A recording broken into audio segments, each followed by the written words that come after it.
Buenos días, mi nombre es Brenda Cecilia Espinosa López, estoy cursando Ingeniería en Logística en el modelo semipresencial en el Tecnológico Nacional de Tijuana. Es de la materia Estadística Inferencial 1, impartida por el profesor Juan Morales. Vamos a empezar con el primer tema, que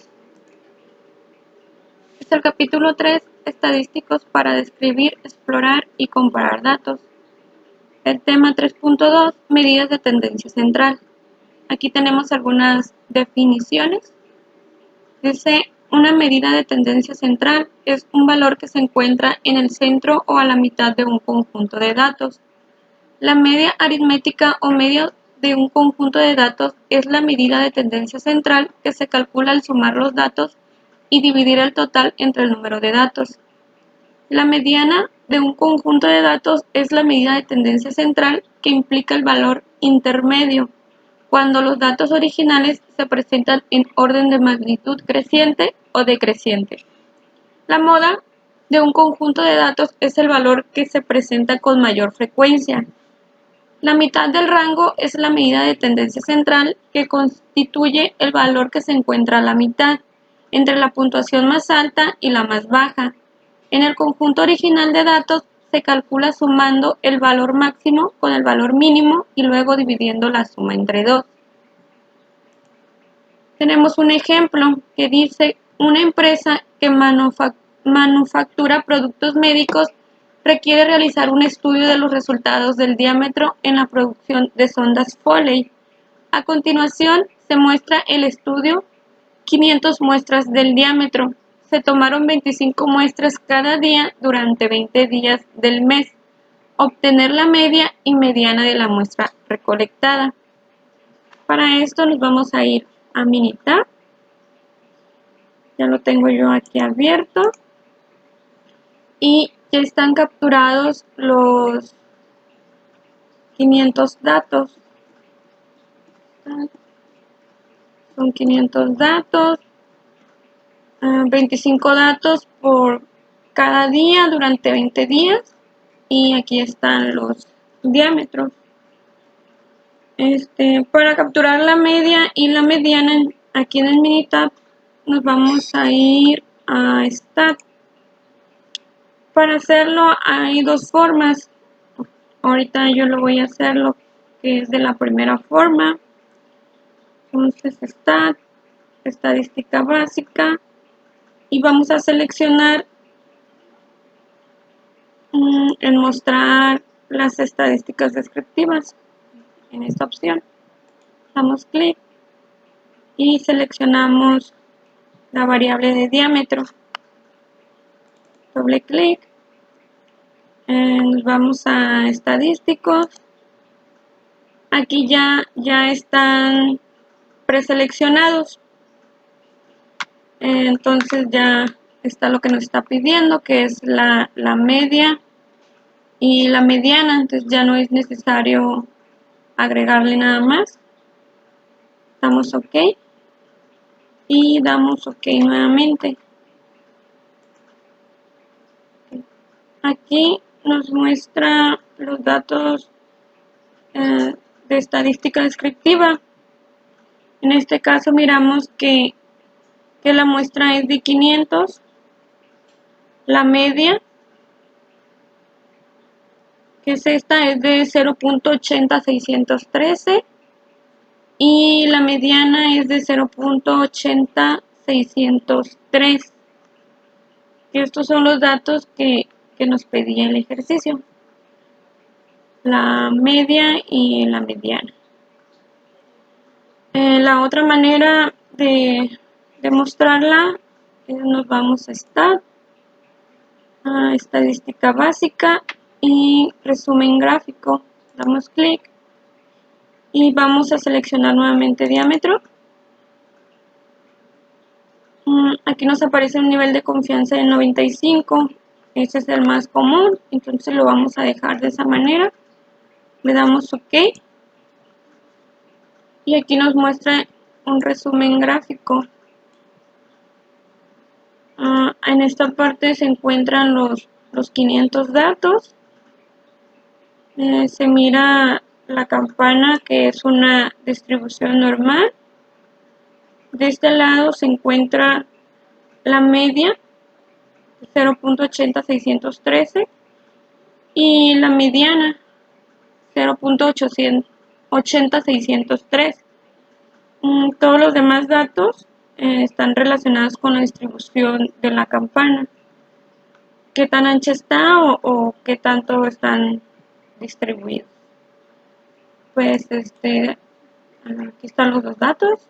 El ejercicio, media, mediana, y aquí ya están colocados los resultados.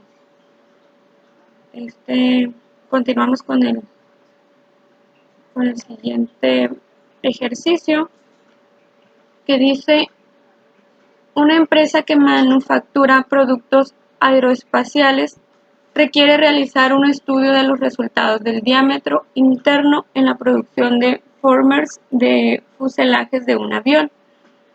A continuación se muestra el estudio 125 muestras de diámetro interno. Se tomaron 5 muestras cada día durante 25 días del mes. Obtener la media y mediana de la muestra recolectada.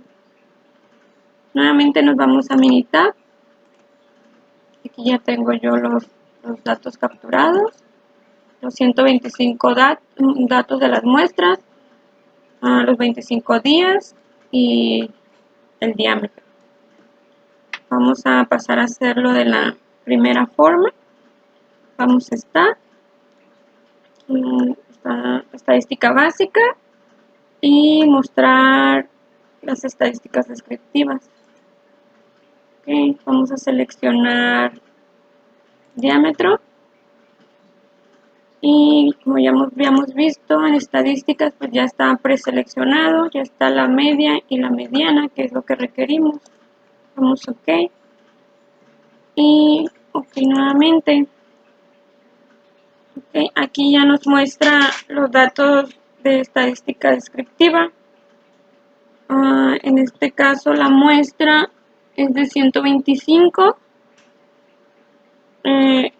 Tenemos una media de 6.2496 y una mediana de 6.2496, que son estos dos datos los que nos pide el ejercicio. Vamos a la siguiente manera. Nos vamos nuevamente a estadística básica y resumen gráfico. Damos clic. Okay, ya está seleccionado diámetro. Igualmente dejamos el 95% de que ya está aquí definido y damos OK. Aquí ya nos muestra nuestro resumen gráfico y vemos que la distribución es una distribución normal. De este otro lado aparece el valor de la media, que es de 6.2496, igual como nos había resultado en la primera forma, y está la mediana de 6.2496, que es este mismo resultado. Los demás datos son para ver la distribución de la campana. Pues ya es todo. Ya sacamos media, mediana, que es lo que nos pedía el ejercicio, y vamos a continuar con la presentación. Aquí están los resultados y continuamos con el siguiente tema, que es el 3.3, medidas de variación. Tenemos aquí algunas definiciones. Dice: el rango de un conjunto de datos es la diferencia entre el valor máximo y el valor mínimo. Rango es igual al valor máximo menos el valor mínimo. En general, el rango no debería redondearse. No obstante, para que los procedimientos sean congruentes, redondeamos el rango utilizando la misma regla para todas las medidas de variación, que nos dice: para redondear el valor de una medida de variación, utilice una posición decimal más que en el conjunto original de datos. Una desviación estándar es la medida de variación que más se utiliza en estadística. La desviación estándar de un conjunto de valores muestrales denotada con S es la medida de variación de los valores con respecto a la media. La varianza de un conjunto de valores es una medida de variación igual al cuadrado de la desviación estándar.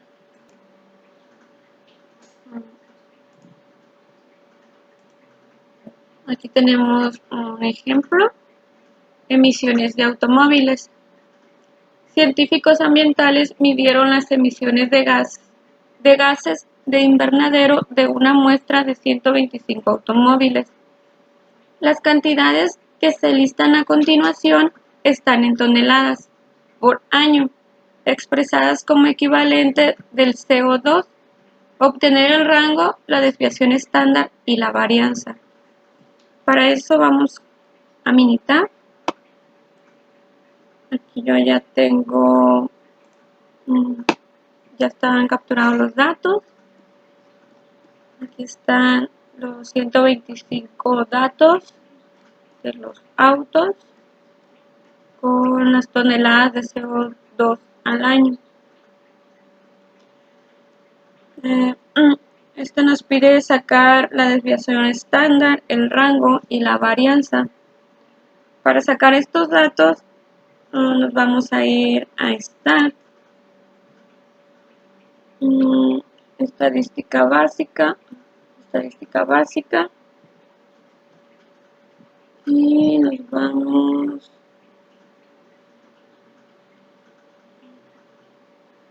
a aquí, display estadística descriptiva. Damos clic. Aquí vamos a seleccionar las toneladas de CO2 al año. ¿Sí? Nos vamos a los estadísticos.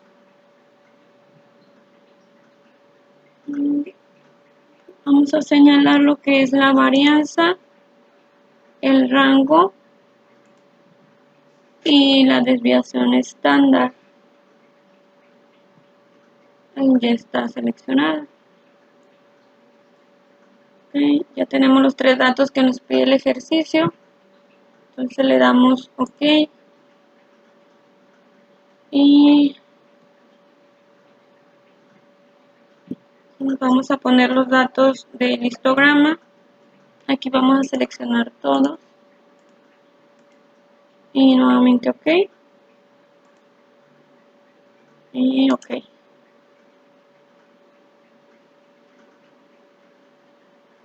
Nos vamos a enfocar primero en los datos y después en las gráficas.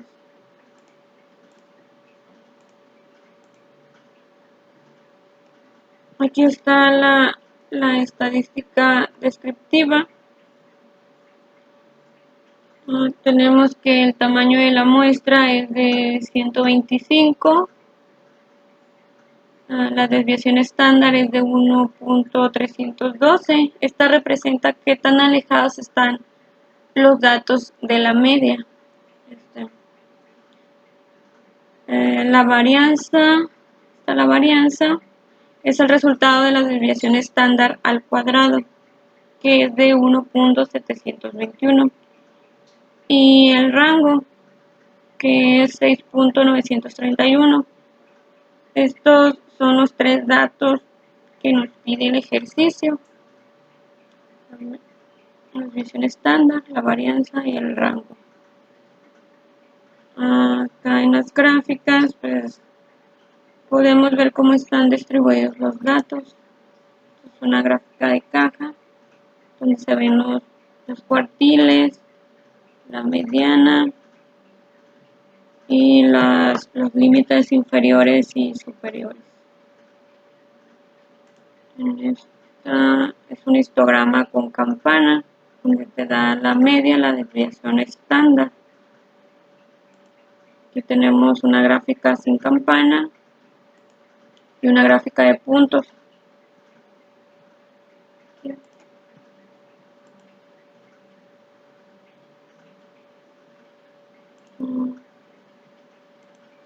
La otra manera es en estadística.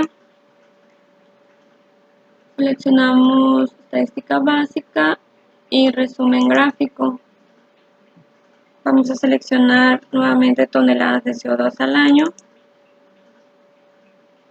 y nos da el 95%. ¿Sí? Es así, lo vamos a dejar y damos OK. Tenemos un resumen gráfico.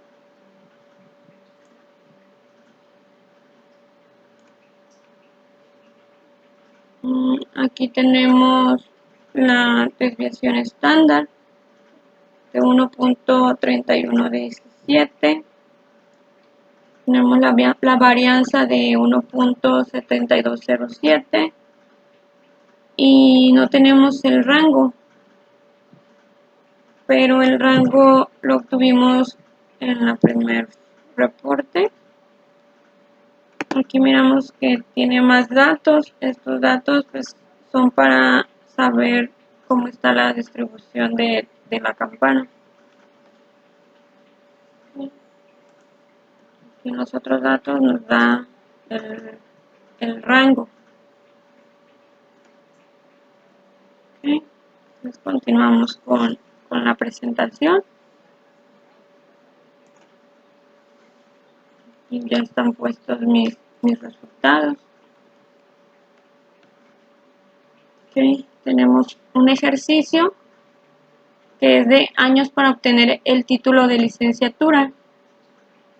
A continuación se presenta el tiempo en años que le tomó a una muestra aleatoria de estudiantes universitarios obtener su título de licenciatura, según datos del US National Center for Education Statistics. Obtener el rango, la desviación estándar y la varianza. Nos vamos nuevamente a Minitab. Okay. Aquí ya están los 30 datos de los estudiantes y el tiempo en años. El ejercicio pues pide sacar el rango, la desviación estándar y la varianza. Nos vamos a ir a estadística básica.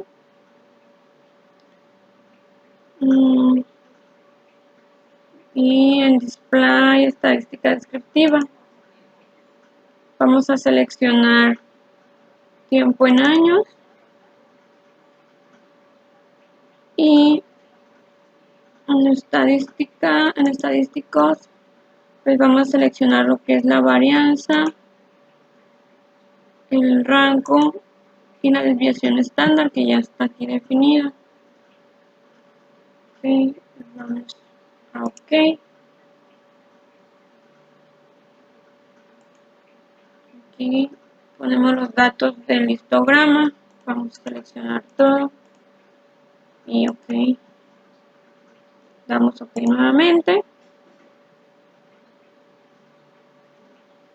y nuevamente nos arroja gráficas, pero vamos a ver la estadística descriptiva. Nos da el tamaño de la muestra, que son 30, la desviación estándar 1.050. Esta representa qué tan alejados están los datos de la media. Está la desviación, la varianza 1.103 es el resultado de la desviación estándar al cuadrado, y el rango, que es de 4.000. Estos son los tres datos que pide el ejercicio. Y aquí en las gráficas pues vemos cómo están distribuidos los datos. En esta gráfica de caja da los cuartiles, la mediana, los límites inferior, superior. Aquí tenemos una gráfica de puntos. con el dato más bajo, el más alto. Tenemos una gráfica con campana y una gráfica sin campana. Esta gráfica nos da lo que es la media, la desviación estándar y la muestra. ¿Sí? Para hacerlo de la otra manera, vamos a estadística, estadística básica y en resumen gráfico. Damos clic, okay, ya está. Aquí seleccionamos tiempo en años.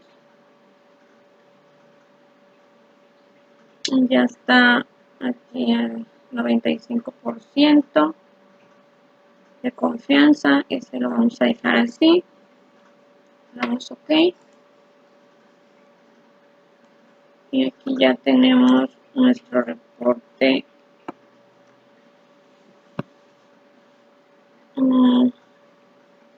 de nuestro resumen gráfico.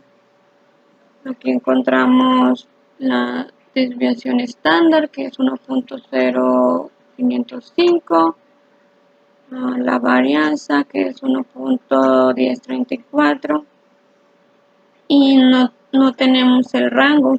Tenemos otros datos que son para ver la manera en que está distribuido en la campana. El rango pues ya lo habíamos obtenido en esta parte, que era de 4.00. Okay. Entonces aquí ya están los tres datos que pide el ejercicio, que es la varianza, la desviación estándar y el rango. Okay. Aquí están las respuestas. Y vamos a continuar con el siguiente tema. El siguiente tema es el 3.4, medidas de posición relativa y gráfica de caja. Aquí tenemos algunas definiciones. Una puntuación Z o valor estandarizado es el número de desviación estándar que un valor X se encuentra por arriba o por debajo de la media. Los percentiles son medidas de ubicación que se denotan con P1, P2, P3, etc., las cuales dividen un conjunto de datos en 100 grupos con aproximadamente 1% de los valores en cada grupo. Los cuartiles son medidas de ubicación que se denotan por cuartil 1, cuartil 2 y cuartil 3 y dividen un conjunto de datos ordenado en 4 partes iguales con aproximadamente el 25% de los valores en cada grupo. El primer cuartil separa el 25% inferior de los valores ordenados del 75% superior. Para ser más precisos, al menos del 25% de los valores ordenados son menor que o iguales al cuartil 1, y al menos el 75% de los valores son mayores que o iguales al cuartil 1. Segundo cuartil, igual a la mediana, separa el 50% inferior de los valores ordenados del 50% superior. El tercer cuartil separa el 75% inferior de los valores ordenados del 25% superior. Para ser más precisos, al menos el 75% de los valores ordenados son menor que o iguales a cuartil 3, y al menos el 25% de los valores son mayores que o iguales a cuartil 3. Para un conjunto de datos, el resumen de los 5 números consiste en el valor mínimo. El primer cuartil, que es el Q1, la mediana o segundo cuartil, Q2, y el tercer cuartil, Q3, y el valor máximo. Una gráfica de caja o diagrama de caja y bigotes es una gráfica de un conjunto de datos consistente en una línea que se extiende desde el valor mínimo hasta el valor máximo y una caja con líneas trazadas en el primer cuartil, el Q1, la mediana y el tercer cuartil, que es el Q3. Aquí tenemos un ejemplo. Ejemplo, pesos de Coca-Cola regular y Pepsi regular en libras. Dice que utilice la misma escala para construir gráficas de caja para los pesos en libras de Coca-Cola regular y Pepsi regular de los siguientes conjuntos de datos. Utilice las gráficas de caja para comparar los dos conjuntos de datos. Vamos a ir a Minitab. Aquí ya están los 36 datos capturados del peso de Coca-Cola regular con el peso de Pepsi regular, que es en la misma unidad de medidas, libras. Este ejercicio nos pide construir una gráfica de caja para hacer una comparación entre estos dos datos. Para hacerlo nos vamos a ir a gráfica de cajas, y como tenemos dos datos vamos a seleccionar el múltiple de yes. Seleccionamos la primera opción y OK. Aquí vamos a seleccionar las dos variables. OK. Y aquí en escala no le vamos a mover nada. Aquí en las etiquetas, en etiquetas podemos ponerle un título: comparación de pesos en libras.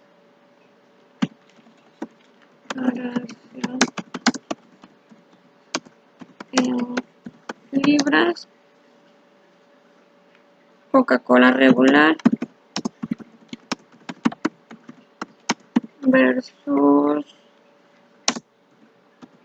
Pepsi regular. Damos OK. Y aquí en esta parte nos marca estas dos opciones. Aquí no le vamos a modificar nada hasta más adelante. Damos OK y obtenemos nuestra gráfica de cajas. En la primera tenemos el peso de la Coca-Cola regular y como podemos ver está más compacta que la de la Pepsi regular. Con el cursor miramos el resumen de los datos, que es aquí están los cuartiles, la mediana y el rango. N es igual a 36. Si le damos en la de Pepsi también nos lo da. Los cuartiles, la mediana y N igual a 36. Aquí en esta del peso de Coca-Cola regular tenemos un outliers que no se reconoce en la gráfica de cajas. Estos puntos son los puntos que están fuera de la distribución normal. En la gráfica de la Pepsi regular también tenemos dos outliers que están fuera de la distribución normal. Para hacerlo de otra manera, nos vamos a ir nuevamente a gráfica de caja,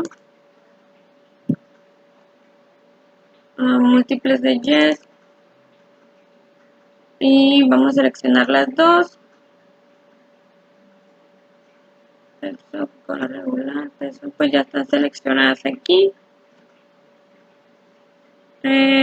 Aquí vamos a seleccionar otros datos que son la media, el rango y el símbolo de la mediana y de la media. Mediana. Ok. Damos OK y nuevamente OK. Entonces aquí tenemos nuestra otra comparación. Okay. Aquí, como podemos ver en estas cajas, sí se incluyen los valores de los outliers, que son los que no incluía en esta primera comparación. Esto es porque aquí la comparación se hace de toda la caja, de todo el rango. Ponemos el cursor aquí. Tenemos el rango. Tenemos los datos del el mínimo, el máximo, la mediana. Y tenemos que el rango es de 0.0394 y en esta otra es de 0.0262. Entonces esta está más grande. Si lo ponemos aquí en el centro, tenemos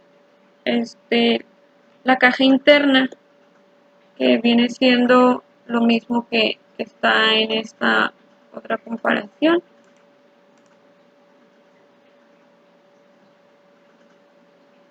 Donde nos da los datos que ya nos habían dado en la primera comparación. De igual manera aquí. ¿Sí? Entonces ya tenemos nuestras dos comparaciones, que es lo que nos pedía el ejercicio. Vamos a continuar con la presentación.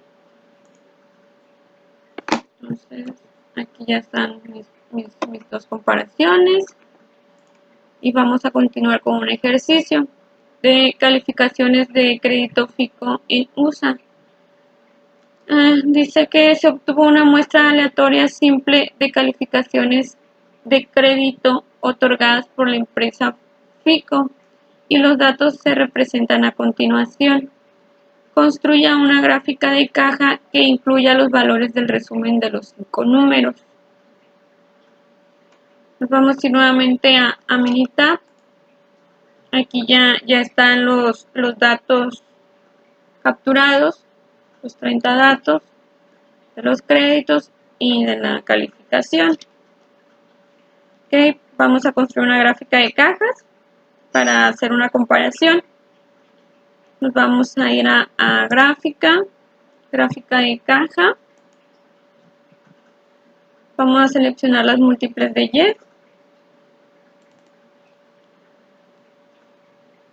Okay. Aquí vamos a seleccionar las dos variables.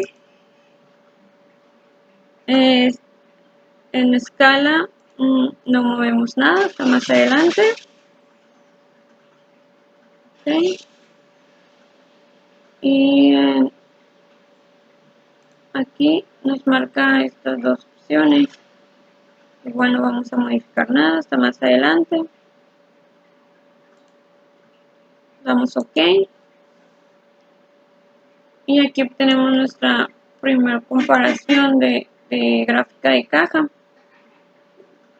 Aquí en la primera tenemos el número de crédito y en la otra tenemos la calificación FICO. Aquí tenemos los datos que son los cuartiles, cuartil 1, cuartil 2, la mediana, el N que es igual a 30. De este lado tenemos igual N igual a 30, los cuartiles, la mediana, ¿sí? Para sacarlo de una forma más completa, nos vamos a ir nuevamente a gráfica de caja, múltiples de Yes. Igual están seleccionadas ya las dos variables.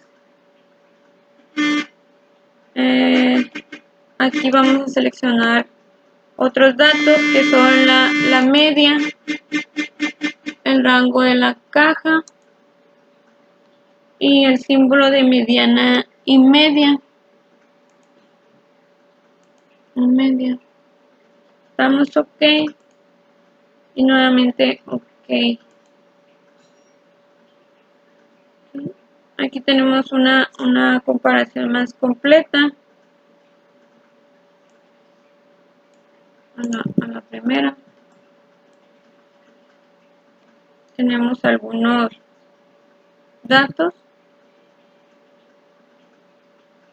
Tenemos el dato menor, el dato mayor, la mediana, el rango y el N30. De este lado tenemos igual el dato menor, el dato mayor, la mediana y el rango. En el centro se encuentran los datos que ya se habían obtenido en la primera comparación, que es esta. ¿Sí? Entonces aquí pues ya tenemos la comparación de los datos.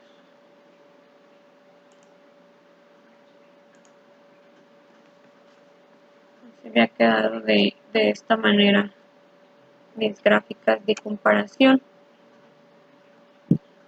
Continuamos con el capítulo 4, probabilidad. El tema 4.2, conceptos básicos de probabilidad. Tenemos algunas definiciones. La primera dice, un evento es cualquier conjunto de resultados o consecuencias de un procedimiento. Un evento simple es un resultado o un evento que ya no puede desglosarse en componentes más simples.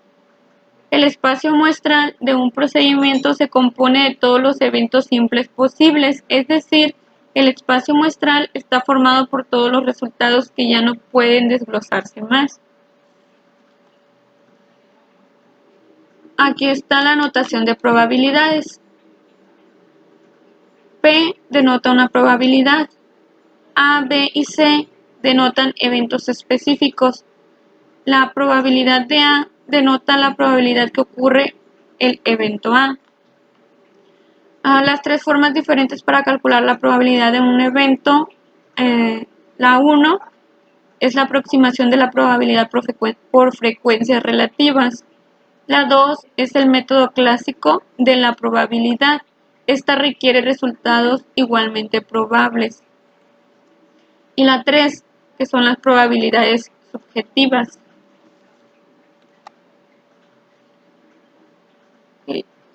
La forma 1, que es la aproximación de la probabilidad por frecuencias relativas. Dice, realice u observe un procedimiento y cuente el número de veces que el evento A ocurre en realidad. Con base en estos resultados reales, la probabilidad de A se estima de la siguiente forma. Probabilidad de A es igual al número de veces que ocurrió A entre el número de veces que se repitió el procedimiento. Aquí tenemos un ejemplo de probabilidad de que un automóvil sufra un accidente. Calcule la probabilidad de que un automóvil seleccionado al azar en Estados Unidos se accidente durante este año. En un año reciente, de un total de 135.670 automóviles registrados en Estados Unidos, según los datos de Statistical Abstract of the United States.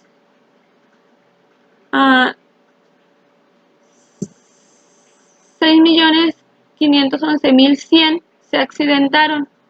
Ahora podemos utilizar el método de frecuencias relativas de la siguiente manera. La probabilidad de que ocurra un accidente es igual al número de automóviles accidentados entre el número total de automóviles. Esto quiere decir que la probabilidad de que ocurra un accidente es igual a 6.511.100 sobre 135.670.000. Esto es igual a 0.048. No es posible utilizar el método clásico, ya que los dos resultados, accidente, ausencia de accidente, no son igualmente probables. El segundo método, que es el método clásico de la probabilidad, requiere resultados igualmente probables. Suponga que un procedimiento dado tiene n eventos simples distintos y que cada uno de esos eventos simples tiene la misma posibilidad de ocurrir. Si el evento A puede ocurrir en S de estas n formas, entonces probabilidad de que ocurra A es igual al número de formas en que puede ocurrir A, que es igual a S, entre el número de eventos simples diferentes, que es igual a N. Está el ejemplo, que es probabilidad de ganar el premio mayor. Determinar la probabilidad de ganar el premio mayor de la lotería al seleccionar 6 números entre 1 y 60. Cada combinación tiene las mismas probabilidades de ocurrir. 60 por 6 es igual a 500.638.60. La probabilidad de A entonces es igual a 1 sobre 500.638.60. Esto es igual a 0.00000002. Y está la tercera forma, que es la probabilidades subjetivas. La probabilidad del evento A se estima con base en el conocimiento de las circunstancias relevantes. Tenemos un ejemplo de probabilidad de que un astronauta sobreviva en una nave espacial. Estimar la probabilidad de que un astronauta sobreviva en una misión en una nave espacial.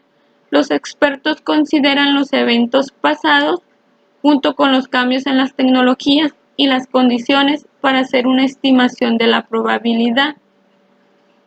Hasta la publicación de este libro, los científicos de la NASA estimaban una probabilidad de 0.99.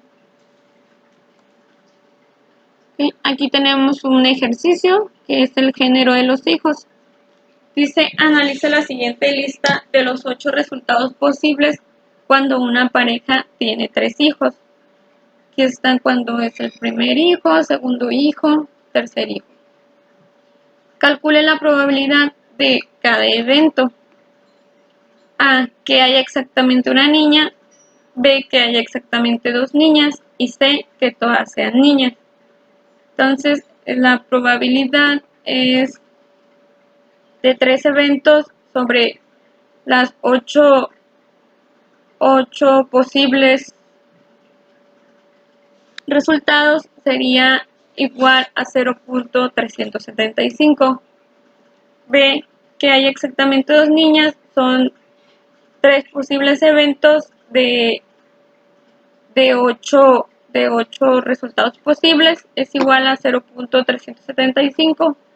Y que todos sean niñas, el inciso C, es un resultado sobre los 8 posibles, entonces es igual a 0.125. Pasamos al siguiente tema, que es el 4.3, regla de la suma. Notación de la regla de la suma. Un evento compuesto es cualquier evento que combine 2 o más eventos simples. Aquí miramos la probabilidad de A o B, que es igual a la probabilidad de A más la probabilidad de B, menos la probabilidad de A y B. Esto sería igual o es igual a la probabilidad de A unión B, que es igual a la probabilidad de A más la probabilidad de B, menos la probabilidad de A con la intersección B. La probabilidad A o B o probabilidad A unión B es igual a la probabilidad en un solo ensayo.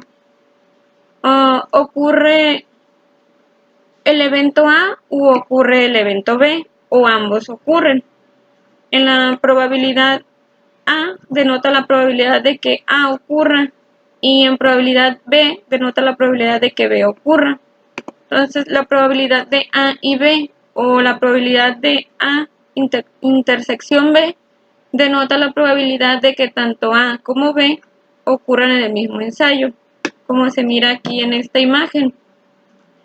Este es el lado oscuro es la probabilidad A y el lado más claro es la probabilidad B. Y aquí vemos cómo tienen una unión, entonces esto es igual a la probabilidad de que A y B ocurran.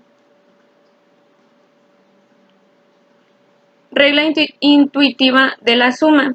Para obtener probabilidad de A o B, calcule la suma del número de formas en que puede ocurrir el evento A y el número de formas en que puede ocurrir el evento B, sumando de tal manera que cada resultado se cuente solo una vez. Probabilidad A o B es igual a esa suma, dividida entre el número total de resultados en el espacio muestral. La regla de la suma se simplifica cuando los eventos son disjuntos. Los eventos A y B son disjuntos o mutuamente excluyentes cuando ambos no pueden ocurrir al mismo tiempo, es decir, los eventos disjuntos no se traslapan. Entonces, la P, lo que es la probabilidad de A o B, es igual a la probabilidad de A más la probabilidad de B, como está aquí en la imagen. El lado oscuro es la probabilidad A, el lado claro es la probabilidad B, y estos están disjuntos, o sea, quiere decir que no se traslapan. Ok, aquí tenemos unas definiciones que dice el complemento de un evento A denotado con una A con una línea horizontal arriba, consiste en todos los resultados en los cuales el evento A no ocurre. Eventos complementarios. Algunas veces necesitamos calcular la probabilidad de que un evento A no ocurra. Regla de la suma para eventos complementarios disjuntos. Probabilidad de A o complemento de A es igual a la probabilidad de A más la probabilidad del complemento de A es igual a 1, como lo marca aquí en la imagen, que la probabilidad A pues es igual a la probabilidad del complemento de A, que es igual a 1 menos la probabilidad de A. Tenemos un ejemplo. El ejemplo es la prueba del polígrafo. Suponiendo que se elige al azar a una de las 98 personas que fueron sometidas a la prueba, calcule la probabilidad de elegir a un sujeto con un resultado de prueba negativa o que no mintió. Aquí en la tabla tenemos el sujeto realmente mintió y aquí dice no mintió, sí mintió. El resultado de la prueba positivo, 15 no mintió, 42 sí mintió. Entonces, la prueba del polígrafo indicó que el sujeto mintió. Entonces, esto se le llama un falso positivo. ¿Por qué? Porque la prueba indica que 15 personas sí mintieron, cuando realmente no mintieron. Y aquí es un verdadero positivo, ya que el polígrafo indica que 42 sí mintieron y realmente sí mintieron. Entonces, el resultado de prueba negativa son 32 de no mintió y 9 sí mintió. La prueba de polígrafo indicó que el sujeto no mintió. Es un verdadero negativo, ya que la prueba del polígrafo indica que no mintió y realmente no mintió. Y este es un falso negativo, ya que la prueba indicó que 9 personas no mintieron cuando realmente sí mintieron. Para este ejemplo, suponiendo que se elige al azar una de las 98 personas que fueron sometidas a la prueba, calcule la probabilidad de elegir a un sujeto con el resultado de la prueba negativa o que no mintió. Solución, probabilidad. La probabilidad de que sea negativo o no mintió, o la probabilidad de que sea negativo con la unión de no mintió, que esto es igual. Y la intersección de la probabilidad negativo más la probabilidad de no mintió menos la probabilidad de negativo con la intersección de no mintió. Esto entre el total de espacio muestral.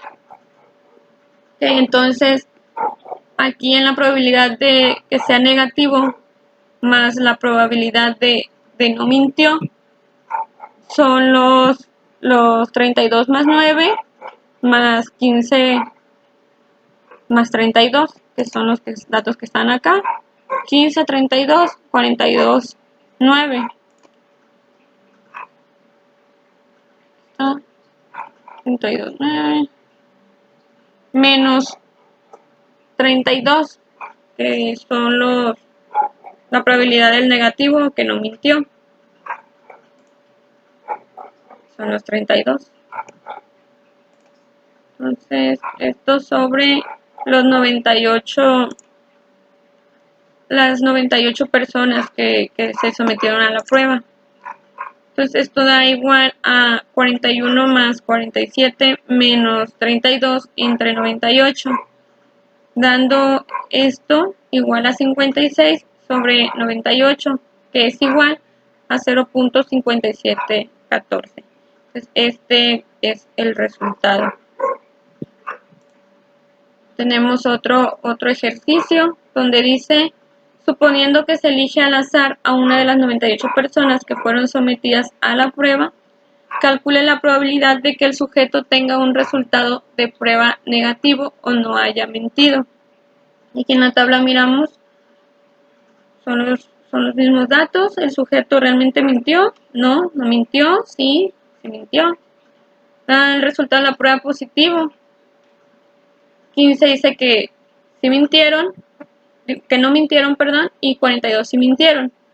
Y la prueba del polígrafo indicó que el sujeto sí mintió. Entonces aquí es un falso positivo. ¿Por qué? Porque realmente no mintió. Aquí es un verdadero positivo porque el polígrafo dice que sí mintió y realmente sí mintió. El resultado de la prueba negativo fueron 32 de no mintió y 9 sí mintió. La prueba del polígrafo indicó que el sujeto no mintió. Entonces este es un verdadero negativo porque realmente no mintió. Y esto es un falso negativo, ya que la prueba indica que no mintió cuando realmente las 9 personas sí mintieron. Para dar la solución es igual a la probabilidad del negativo o que mintió, o esto es igual a la probabilidad de negativo con la unión de mintió. La intersección de la probabilidad negativo más la probabilidad mintió menos la probabilidad negativo con la intersección mintió, esto sobre el total de espacio muestral. Esto da como resultado esto, que es la intersección de 32 más 9 más 42 más 9 menos 9, que son los que están acá en la tabla. 32 más 9 y 42 más 9. Y 42 más 9 menos las 9. Esto entre los 98 personas que se sometieron a la prueba. Entonces esto da como resultado a 41 más 51 menos 9 sobre las 98 personas, que esto es igual a 83 sobre 98. Más simplificado es igual a 3 entre 7 y como resultado da a 0.8469. ¿Okay? Continuamos.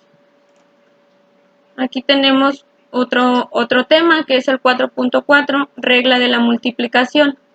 Notación de la regla de la multiplicación. La probabilidad de A y B es igual a la probabilidad del evento A ocurre en un primer ensayo y el evento B ocurre en un segundo ensayo. Probabilidad de A y B es igual a la probabilidad de A por la probabilidad de B. La regla para el cálculo de probabilidad A y B se denomina regla de la multiplicación porque implica multiplicar la probabilidad del evento A por la probabilidad del evento B. Si el resultado del primer evento A afecta de alguna forma la probabilidad del segundo evento B, es importante ajustar la probabilidad de B para que refleje la ocurrencia del evento A. La probabilidad de B A representa la probabilidad de que un evento B ocurra después de suponer que el evento A ya ocurrió. Podemos leer BA como B dado A o como el evento B ocurre después de que el evento A ya ocurrió. Dos eventos A y B son independientes cuando la ocurrencia de uno no afecta la probabilidad de la ocurrencia de otro. De manera similar, muchos otros eventos son independientes si la ocurrencia de cualquiera de ellos no afecta las probabilidades de ocurrencia de los demás. Si A y B no son independientes, se dice que son dependientes. Dos eventos son dependientes si la ocurrencia de uno de ellos afecta la probabilidad de la ocurrencia del otro, pero esto no necesariamente significa que uno de los eventos sea la causa del otro. Aquí tenemos la regla formal de la multiplicación, que es probabilidad de A y B es igual a probabilidad de A por probabilidad de B dado A. Y en la regla intuitiva de la multiplicación nos dice que la probabilidad de A y B es la regla de la multiplicación. Lo dice A y B son independientes. Si la respuesta es sí, entonces no afecta porque la probabilidad de A y B es igual a la probabilidad de A por la probabilidad de B. Si la respuesta es no, entonces es probabilidad de A y B es que es igual a probabilidad de A por la probabilidad de B dado A. Asegúrese de calcular la probabilidad del evento B suponiendo que el evento A ya ocurrió. Tenemos un ejemplo que es el control de calidad en la fabricación de marcapasos. Los marcapasos se implantan en los pacientes con la finalidad de estimular el pulso cuando el corazón no puede latir por sí mismo. Cada año se implantan más de 250,000 marcapasos en Estados Unidos. Por desgracia, los marcapasos en ocasiones fallan, aunque la tasa de fallas es baja, como de 0.0014 por año, según datos de Pacemaker. IDC, generador malfunctions de Miser en American Medical Association, volumen 295, número 16. Consideramos una pequeña muestra de 5 marcapasos que incluyen 3 que funcionan bien, denotados por B, y 2 que son defectuosos, denotados por D. Un investigador médico desea seleccionar 2 marcapasos al azar para realizar un experimento. Calcule la probabilidad de que el primer marcapaso seleccionado funcione bien, que es el B, y que el segundo marcapasos también funcione bien, que es el B. Utilice los siguientes supuestos. A. Suponga que los dos seleccionados aleatorios se realizan con reemplazo, de manera que el primer marcapasos seleccionado se incorpora a la muestra antes de elegir el segundo. B. Suponga que las dos elecciones aleatorias se realizan sin reemplazo, de manera que el primer marcapasos seleccionado no se incorpore a la muestra antes de elegir el segundo. Antes de proceder y para tener mayor claridad, sería útil visualizar los 3 marcapasos que funcionen bien y los 2 marcapasos defectuosos, como se muestra a continuación. Aquí los B son los que sí funcionan bien y los D son los que están defectuosos. Inciso A. Si los 2 marcapasos se seleccionan al azar con reemplazo, las 2 selecciones son independientes, ya que el segundo evento no se ve afectado por el primero. En cada selección hay 3 marcapasos que funcionan bien, que son los B, y 2 defectuosos, que son los D, de manera que obtenemos la probabilidad de A son de 3 que funcionan bien y de 2 que no funcionan bien. Y la probabilidad de B es igual, 3 que funcionan bien, 2 que no funcionan bien. La probabilidad del primer marcapasos es B y el segundo marcapasos es B. Esto es igual a la probabilidad de 3 de un total de 5 por 3 de un total de 5, que es igual a 9 entre los 25. Esto es igual a 0.36. Inciso B. Si los 2 marcapasos se seleccionan al azar sin reemplazo, las 2 selecciones son dependientes, ya que la probabilidad del segundo evento se afecta por el primer resultado. En la primera selección, 3 de los 5 marcapasos funcionan bien, que son los B.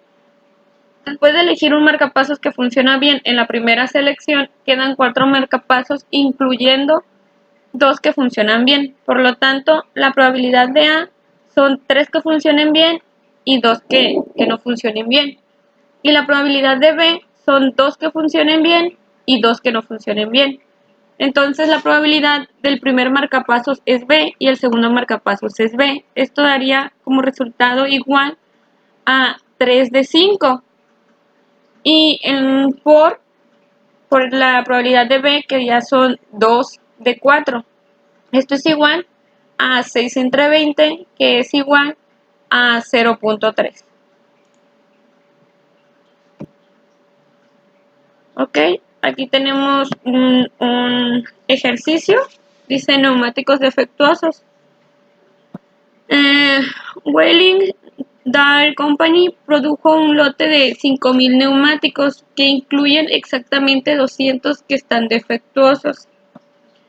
A. Si se selecciona al azar 4 neumáticos para instalarlos en un automóvil, ¿cuál es la probabilidad de que todos estén en buenas condiciones?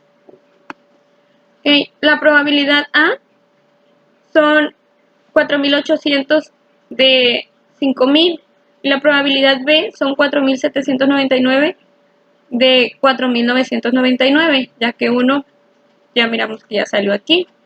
La probabilidad C son 4.798 de 4.998. La probabilidad D son 4.797 entre 4.997. Esto es igual a 4.800 entre 5.000 por 4.799 entre 4.999 por